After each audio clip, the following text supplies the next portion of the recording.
Hey guys, in this video, I will show you how you can duplicate a Shopify store. So make sure to watch the video till the very end. And let's begin. So first go to shopify.com website. After that, sign into your Shopify account. Once you are on this page, click on the Add Applications on the left side. After that, scroll a bit and then click on Shopify App Store. Now click on the search bar and enter Duplicate.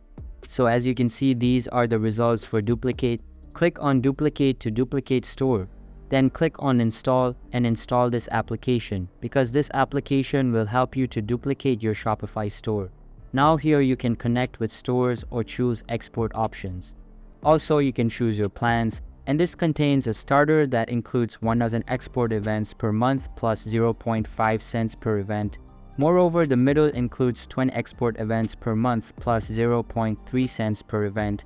Lastly, the advanced includes 3,000 exports events per month plus 0.1 cent per event. And that's how you can duplicate your Shopify store. So that's all for this video.